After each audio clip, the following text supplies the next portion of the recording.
So you have these books that you keep? Yeah, a lot of these books I keep right by the TV. Sometimes I'll see something on TV and just start writing. It's funny, and you just write it down and then you try it out at open mic, and that's that, you know. I mean, I have so many of these books, so many little notes, and I'm sure you do the same thing. See something on TV, and, you know, I talk about having a stepdad that a lot of people talk about having been raised in the ghetto. I was raised in the projects. Even though I've done what I've done, I've traveled the world, and I traveled the world doing comedy, I'm still that kid from the hood. I took a piss test for my stepdad back in the 1970s. Let's talk about being ghetto. Okay. You take a piss test for your stepdad. That's back when they sent home on a Friday, and you took it in that Monday. And then of course, I'm like, well, what's funny about that? I'm like, well, my stepdad's still in jail because that's when we found out I was pinching his weed. I failed the test. You know, that's when you put the spin on it. He and I still don't talk to this day. Whatever. You should have took your own test. You probably would be cleaner. So it's stuff like that. You know, and you go back and you start to remember stuff like that. It's like my mother, unfortunately I was raised by, not unfortunately, but fortunately I was raised by my father, but my stepmother's a junkie. But she did so many funny things. I remember one summer she brought me 2 bags full of clothes, but she was so high, they were all girl clothes. But my daddy was so cheap, he was like, well, hold on, let's see what you can fit and see what you grab. You know, and it's true. You know, you look back like, what's wrong with these folks? But it's stuff like that that you pull from your past, and you make fun of you. It's funny now. It wasn't funny then. You know, can you imagine going to schools in jeans and zip up on the side, trying to be gangster? You know what I'm saying? The button busting the back, and you still, you know. Do the stuff come to you in the middle of the night? Yeah. I got these in my bedroom too. And you just wake up and jot it down and bada bing, bada boom. Or on my phone, you know, my memo on my phone. I mean, I have all kinds of recording devices because you never know what's going to hit you. You know, you'll be driving like, oh, damn, it's cold. You know, I do a bit. I do one of my probably more. One that's really made me infamous is I do a stripper bit, and I talk about this stripper in a wheelchair. You know, and I go through the whole thing. I go to strip clubs, support local nursing students. Because it seems like they're all nursing students. Everybody's a student. Like, there's a better way. If you're a Pale Grant, you walk around here, you get draws, become a junkie trying to go to nursing school. But, you know, I go through it, and I go through the whole thing as a stripper. You know, and I mimic the stripper coming down in a wheelchair. She has spinners on the side, and I have music on in the background. And people are just like, but it's a joke. No one can get offended at, because how many strippers in wheelchairs really don't complain about it? Wow. Because even though I tell jokes, there's something behind it. I talk about liking big girls. And then, you know, I go through this thing about, oh, I like, you know, big girls, and this and that. People get real quiet, and I say, now, here's where you're messed up. I said big. As soon as I said big, a picture popped into your head. I've met too many people to isolate it to one person. That's where you're messed up and I'm not. So even though I'm saying something that may seem kind of rough, it's you who actually has a problem, not me. And people come like, I do jokes about, you know, I'm not mad at white people for the whole misunderstanding of black people. However, I'm pretty pissed off that the Indians lost to you. You know, it goes a little bit deeper than just a joke. We're like, oh. So, and that's what has separated me from the pack through the years. Versus not just being a bit. Some women be shopping, and I beat my kids, and because I don't. So, wow, you were along the lines of the Richard Pryors of the world, who actually had a consciousness. Oh yeah, and bring it and put it on the table and have people really think about what you're. Definitely. And people come up to me all the time. I do a joke about you know, spending over $3,000 a month in child support. But I found out the other night that you can spend 39 cents a day in Mexico to sponsor a kid. So guess whose kids just moved to Mexico? You know what I'm saying? Because I need some help. Just $3 grand. And people are like, and then I also talk about, you know, if you go to California, as you may have seen south of I-5, there's a picture of a man pulling a woman from the child, and I asked my buddy, you know, what is that? He's like, oh, that's the Mexicans trying to sneak into the country. I'm like, dude, that's racist. How you know that's a Mexican family? Why can't that be a black family? He said, easy, because there's a daddy in the picture. That's why it can't be a black family. Wow. And so it's a little bit deeper than just, you know, where you're like, oh. And I just get deeper and deeper into it versus just up there like, so I saw this picture of this Mexican pulling up, you know. So the idea is to get people to think. Yeah. Sitting up there conveying a message without being so overt with it. Wow. Because think about it, for an hour, I have you undivided attention for an hour. I can convey whatever message that I want for an hour. Well, who are your favorite comedians? My favorite comedian right now is Pt2. He's out of New York. He is a savage. He doesn't care. Bring your feelings there if you want to. He is a monster. And I want to get to that point where I don't care. Because right now I still care. There's certain jokes I won't do because that might be a little... He doesn't care. Sorry. They had him do a show in New York at a battered woman's convention. And he said, I didn't know that 7 out of 10 women are battered. In all these years, I've been eating them plain. Right out the gate. And we're talking at a full-fledged. These women are getting beat up by... And that's his first joke. This brother's like 6'5". Is probably one of the most, we'll say, aesthetically challenged individuals you'll ever look at. Really rough on the eyes. I told him, I said, boy, you have to make it. You have to make it. I said, because you got a body built for manual labor. You're not supposed to be in front. But he even said, admit, because he started in Boston, which is a rougher, rougher, tumble town. And you had to be a little bit different. You got to be a little bit edgier. And he is just a monster with it. What about the brother? They went to Africa. They said he lost it and went to Africa for. Oh, you talking about Dave Chappelle? Dave Chappelle. Yeah. Oh, Dave. Excuse me. Dave Chappelle is a monster in comedy, but he started comedy when he was 18. So when he was 18, he was in the clubs. So he is such an evolved comedian, And then not to mention there's a lot of other things that go into it. He's very likable. He's very unassuming. You think, and then he starts talking, and you're like, oh, this dude's talking some real stuff. Right. Because when you initially look at Dave Chappelle, skinny, all this and that, and then he just comes up there. And I think everybody in every family has a Dave Chappelle. So, that relating, being able to relate. We all got that one cousin who smokes entirely too much weed, still. But he's the funniest person, or she's the funniest person, So, but he's a true vet. 18 years old. Just a monster. What about the Eddie Murphys of the world? Eddie, I guess he would be the quintessential person that went from comedy, from the streets to comedy, and now he's like owns Hollywood. Oh yeah, Eddie was smart. He used comedy to open the door. Some people argue that a lot of his stuff is hacked. When I say hacked, stolen from Richard Pryor, which a lot of black comedians did back then, because that was the guy. Yeah. But people don't realize that when Richard Pryor first started, he stole a lot of his material from Bill Cosby. Right. You know what I'm saying? So it's like, and then Bill Cosby said, I remember I have several books, tons of books, but Bill Cosby said one night he went to see Richard Pryor, and Richard Pryor figured out who Richard Pryor was on stage, and he said tonight he killed the Bill Cosby in himself. Wow. Because Bill Cosby was there, he's like, okay, he's no longer trying to be me, he's being Richard Pryor, and that's when Richard just... Is that part of the process? Is that you, as you say, hack other people, and eventually you evolve into and we do make that mistake. Luckily, when I first started, I had a lot of comedians like, don't do that. You don't want to get that. You don't want to be known as somebody who steals jokes or tries to be someone else. Don't do that. So I was able to really bypass that. Versus where a lot of comedians, they'll sit there and plug along, and then it'll kind of dawn upon them. Maybe I shouldn't be doing this. Versus where I had comedians like, don't do that. Don't make that. A lot of brothers when I first started kind of like, don't walk in that trap. So, what am I supposed to do? I'm going to be funny. But you figure it out. You keep getting on stage, you start to figure it out. You keep writing, you figure it out. And you have to want to figure it out. You say keep writing, so that's the key, the writing. You have to keep evolving.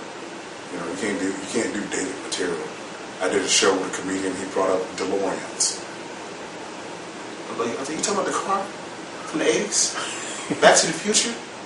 Dog, this is 2011. These folks aren't going to get the reference. Right. You know, people aren't going to get it if you don't evolve. You still sitting here talking about, you know, stuff from the 80s and 90s when some of your crowds were just being born. Right. People are, So you're always at work. I mean, no matter where you go, you're constantly looking for stuff, taking stuff in. Yep. You have to get better because you have to be able to bang out with the new comedians coming out. You know, you got to be able to hold your ground against them because you have very funny comedians that come out all the time. You know, and sometimes they only have a couple of jokes, but those couple of jokes may be all that's needed. Because if you have a good agent, let's say you're a good-looking dude, you only got 10 minutes worth of material, well, that's enough to open the door for acting. That's enough to open the door for radio. That's enough to open the door for this, that, and the other. So it's not necessarily based upon your comedy. It's about how can they market you. So a lot of these comedians just sit there and look at them, and they're only funny. They get these specials, they're only funny for about maybe 10 minutes, but that's all they have. You know? Without the substance, you can't use them beyond that. Exactly. You know. So that's like, you know, you'll find out. Once you look at TV and look at comedians, you start to see. You can tell who the veterans are, and you can tell who, you know, the folks who right place, right time, right opportunity, right look. One of the funniest comedians out there is Earthquake. Very funny. He has sitcom deals, but he couldn't act. He can't act. He's awful. Awful actor. Funny comedian, awful actor. Okay. But his stand-up comedy, he still sells out. All these places. You know, probably not earthquakes coming to town, 10, 15 minutes. Because that's his thing. You know, versus where you have some comedians who, and everybody comes to see his stand-up, but they'll come see a movie or come see this, come see that, because like, I heard you stand up. What are you gonna see how your acting does? You know, because some of these tickets, $15, $20 a head to go see some of these guys. You know how we get $20. How do they do it if you come to town? Mm-hmm. They offer in other words, they offer you a salary plus gate, or depending on who you deal with. Black promoters, and one of my most favorite movies right there says janky promoters. Black folks always want to do a door deal. They always want to do a door deal. Well, if you only have 5 people show up, guess what? you didn't make any money. So if I got to go to Oklahoma, guess what? I have to pay to get myself from here to Oklahoma. I got to feed myself, you know. And I get there, 10, 20 people show up, $10 a ticket. Guess what? They want to talk to you. They want to holler at you. Hey, let me holler at you, dog. See, what happened is my baby mama get paid next week, and I can give you 50 of it. Yeah, I know I promised to give you this and that, but you know. So I never do door deals. Never. You know, win, lose, or draw. I need a certain amount of money. Win, lose, or draw. I'm not in promotions. My job is to stand up there, tell jokes, go home. Your job is to bring people in.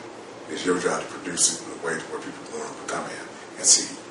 Okay. And do my thing. I stay away from door deals. Person, hey, what's up, dog? Yeah, I'm doing a show at this Club 13. Yeah, man, you know, we got, you know, this, and that. Yeah, all right, well, look. Well, yeah, I usually pay. Well, that's cool. That's what you pay, but this is what I charge. Oh, we only pay. No, this is what I charge. This is what it's going to take for me to get about this seat. And in that car, come down there. Win, lose, or draw. If nobody show up, that's me and nothing to do. You get half money up front? Pardon me? You get half the money up front? Bigger shows, yeah. Like when I go overseas and stuff like that, because I do a lot of USO tours. You see Africa, Kuwait, Iraq, Afghanistan, all that stuff. There's a certain amount that you get. You get paid half up front, and then at the end of the tour, you get the other half. Okay. So, yeah. The big money shows, yeah, we get half of that. Yeah. You know, yeah, big money shows. They pay for your expenses? Oh yeah. Yeah, they fly you there. So in other words, you get your salary plus expenses. Oh yeah. And then at the end of the comedy show, or at the end of the show that night, they give you the check and you come on to the house. You better believe it. What a way to make a living. You better believe it. What a way to make a living. That's the way it goes after you figure out how to be funny. Uh-huh. I don't want anybody to look at this and be like, oh, that's going to happen to me next week. Because we all think that when we first come into comedy. We do really well. Oh, Jay Leno's going to call. No, hey. You got to put in the time. You got to put in the work, period. There's no such thing as overnight success. That is a big lie. Don't believe that. People lying when they tell you that. They lying. They won't tell you, yeah, overnight celebrity. Oh, well, how long were you doing Comedy Friday? 11 years, and it wasn't overnight. It wasn't overnight. Yeah. Overnight is you stepped on stage and you just emitted that kind of aura and got it. Stop lying. And those of you out there, stop lying. It's no overnight. No such thing. You may be overnight and so will your career. Because, I mean, how many times you hear one-hit wonders? Exactly. You know? They got up there and they had their one song, and now, you know, they're over there working at HEB or working at gyms, telling stories of, oh, I remember when we had, you know. Right. I mean, how many athletes are out there telling that story, you know? So you must approach this as a business. It is a business. You're a business person. You better believe it. Not a comedian. You're a comedian who happen to be. You're a business person who happen to be a comedian. Yep. That's the mentality. I'm a businessman that tells jokes. Okay. But I'm not one when it comes to dealing with business. And trust me, folks will tell you it was a pit bull. Because I got kids to feed. My kids, they don't want to hear that. They don't hear them excuses. Child support, they ain't trying to hear that. AT&T, they don't hear that. CPS, they ain't trying to hear all them excuses. So when I deal with people, when I get on the phone, it's business. And I come through. I'm going to destroy every show I do. I'm going to do well. You know, period. That's what I'm going to do. I got my end of the bargain, but we got to take care of the financials first. I saw that video on Chuck Berry and how he was getting his money. Oh, yeah. I mean, he was serious about getting his money. Yeah. You better be that way. You come into the entertainment, you better be about.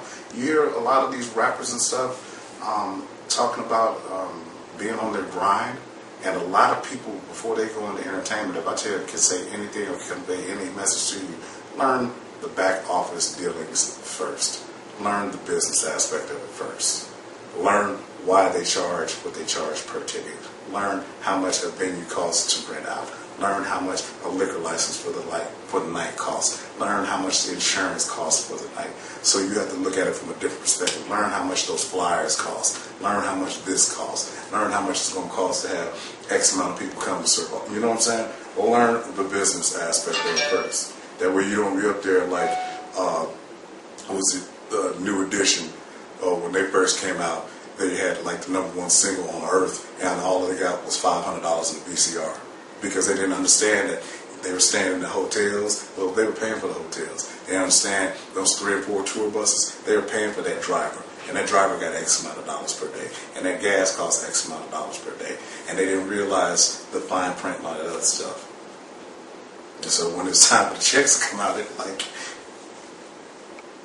Right. You see a lot of that in athletics. $500. And then all of a sudden they send you this 20-page bill. Oh, yeah. I learned that going through lawsuits with lawyers and stuff. And you say, hey, you want to go to lunch? And my lawyer said, you're paying for it, so you want to go to lunch? And I was like, all right, since I'm paying for it, we're hitting up Carl's Jr. My lawyer looked at me and said, well, it's coming out of my pocket, right? So I decided. He said, well, tonight this won't be on me. All right, well, if I'm putting the bill, then a Western bacon cheeseburger works for me. I don't need to listen down at Shay Lay this and that. I don't know that. You know, but people don't understand that. People don't understand when they call their lawyers, that ticker starts running. Mm-hmm. You know, that little retainer that you gave them starts getting eaten up real fast. People don't understand the business aspect of what they're getting themselves into. And so when it's time to cut the checks, they're just sitting there like, wow. You know, you hear, like, my dad's a blues musician. My dad's in Poland right now. And he started explaining the music business. He said, you get $1 million contract, well, right out the gate, half of that goes to taxes because you're into that different tax bracket. Well, guess what? If you have a manager, he brokered that deal, he gets $200,000 of that. And that's $200,000 for that $1 million. So guess what? So you're down to 5, now you're down to 3. You just made $1 million, you're down to $300,000. Where you have to pay taxes for being a group. You have to pay taxes for this, that, and the other. That $1 million goes like that. Then you start discussing points, where you get X amount of cents per unit sold. You start running that stuff. Why is this a good deal? You know, and that's why you hear about a lot of these musicians literally singing the blues because they didn't quite understand what they were signing. Prince, he got one of the biggest Rawls deals. I mean, Warner Brothers got him for like a 12-album deal. He got little to nothing. That's why when Prince came out, he was putting out 2 albums a year to get out of that contract. Because he was like, oh man, got a contract. Well, there's a reason why Sony has a bazillion story building and gold-plated this and that, and the CEOs have this, that, and that. Because they understand what they're getting ready to do. And you don't, you come up there, you hungry. Man, I done made it. You know, it just began. So you have to make sure you understand that if they come to you with a contract, their intention is to make some money off of you. Yeah, and make the most money off of you. It has nothing to do with you. And it has to do with you just one more person to them. You one more cog, and you know, and that's what a lot of big people don't get it. It's business, not friendness. Business, not friendness. So if you don't go in there and prove your worth, and then once you prove your worth and you show your economic viability, then you come back in there and like, look here, bro. Folks are kind of checking me out now. I'm worth a lot more than this. And what they gonna do? Let they go and child go? No. That's why you hear about on these sitcoms when folks come in there collectively and say, hey, you go ahead and take that on back, bro. We got the hottest show out there, and they pay to see me. So I'm gonna need more than that. And the CEO's like, all right, cool. You've shown us that you're worth it. How much? You know, the folks on Friends, $1 million an episode.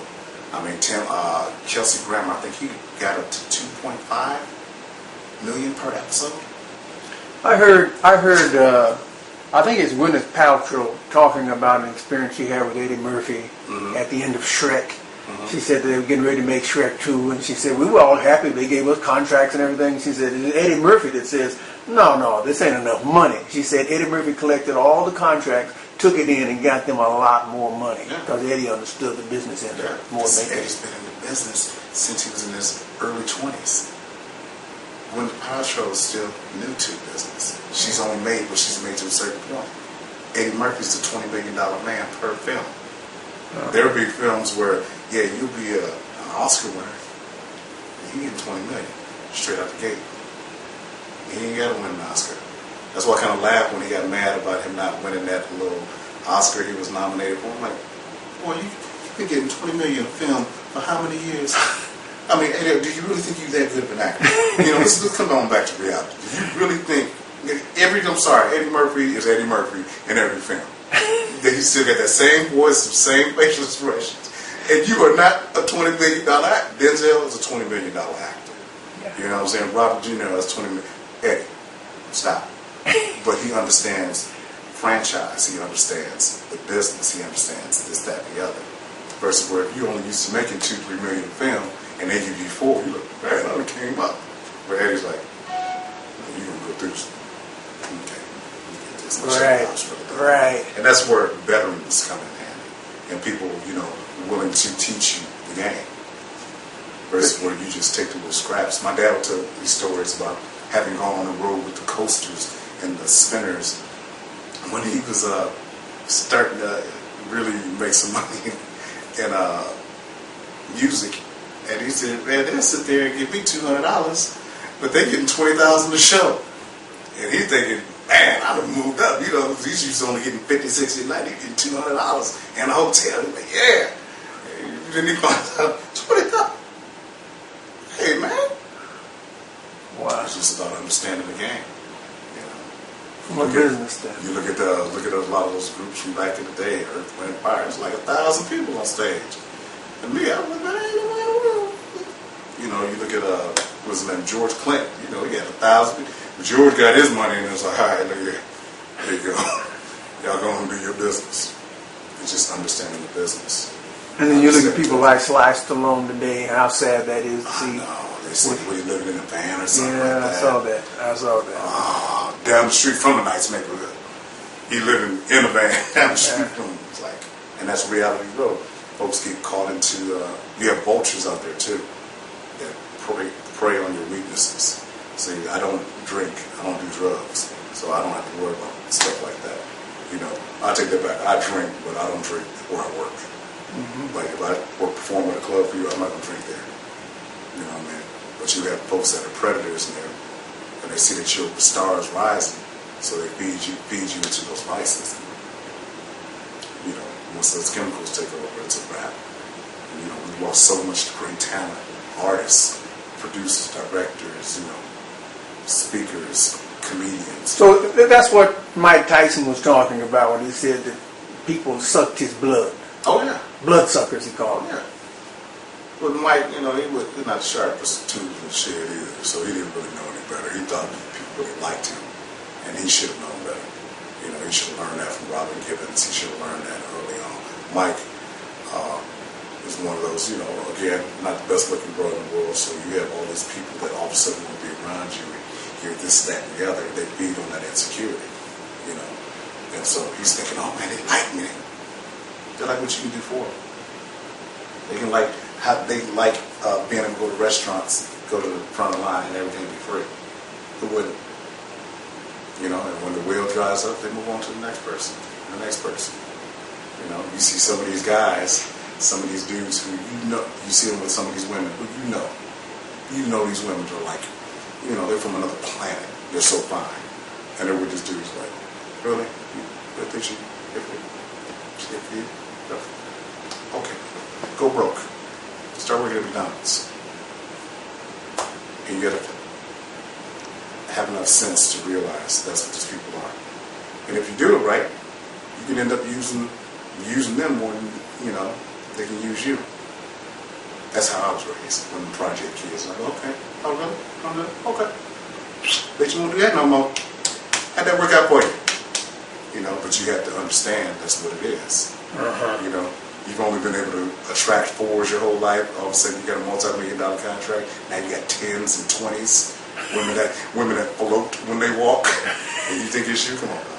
Come on, get out of here. Come on, go broke. Make her have to pay for something one night and see what happens. You know, but people see that. They see us coming. Got one. Wow. And then when the well runs dry, you got them out here on VH1. Where are they now? You know, Gary Coleman is another one, just one of the saddest. I mean, what a cold-blooded way. You know, his brother made over $30 million, and his adopted parents ended up doing all that. I mean, that dude died as a security guard. Yeah. A security guard. Wow. You know, so it isn't just outsiders, because your family. You best believe you start making some money, get on TV, you know, your family. Boy, I'm your cousin, this and that. You know I don't know you. Well, you don't remember me? You ain't seen me since the 70s. I can barely remember last year. You talking about the 70s. Yeah, you know your mama, this and that. Yeah, I know all that, but who are you? Well, anyway, man, you know, family is some of the ones you got to watch the most, you know, because they want to tap into that sentiment with you. You know, Steve Harvey talks about that. He's like, wait till you start making some real money and see your family trying to sponge money off of you and try to make these allegations and all this other stuff. I mean, you become such a target, you know. And if you make it easy, you know, I hate to even say it, but he made it really easy to be a target. Michael Jackson? He made it very easy, you know. And you see that folks are just... Yeah. Versus Steve Harvey does joke. He said, "You tell on me once, I'm shutting down Never Land. It'd be called Never Again, man." And that, you know, most of us are like, "Oh, you don't act the fool? Okay, all this shut down. Doors are closed. We selling product. Okay, all right. I learned my lesson. First time, shame on you. Second time, shame on me." And you know, unfortunately, these folks don't catch on. These folks don't like you. They like what you provide. They like the sense of worth that they feel that they have when they get around you. Ultimately, you must have a sense of self-worth. You better believe it. Especially in this business. You better believe it. You better be comfortable with the skin that you're in and realize what it's about. You know, because if you're going in there thinking that you're something that you're not, and the entertainment business is a cold-blooded entity, and it will eat you for dinner and sideswipe you and move on to the next person. You know, Chris Rock said it best, and he did the one of those shows when you said the music business, you are here today and gone today. Then that is the best way to explain entertainment. Here today, gone today. Wow. You know, Earth, Wind, and Fire used to be this. Gone. So-and-so used to be this. Gone. So unless you stay out there, gone. Out of sight, out of mind. You know, you end up at one of the casinos somewhere. You know, all you can eat seafood buffets up there. See the platters and spinners. That's the only place you don't see them, you know. Because it just is what it is. That's just the nature of the beast.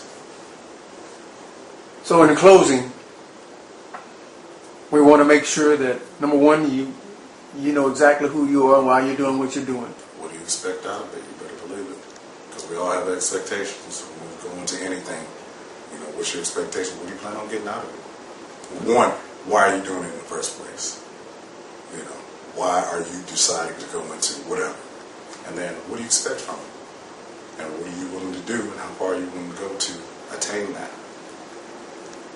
This has been a heavy interview. Man, I really appreciate your putting this out there. You know, there are a lot of people who would like to follow in your footsteps, and they don't know what you just revealed on this interview, man. I really appreciate it. Get to writing. These books go on sale all the time. Get you some pens. Get to writing. Get you some recording devices. You never know what's going to be funny. Recording classes? Recording devices. Devices, okay. Little audio ones by Olympus and stuff like that. Right. Or iPhone, pretty much iPhone, everything on there. You get in front of the mirror?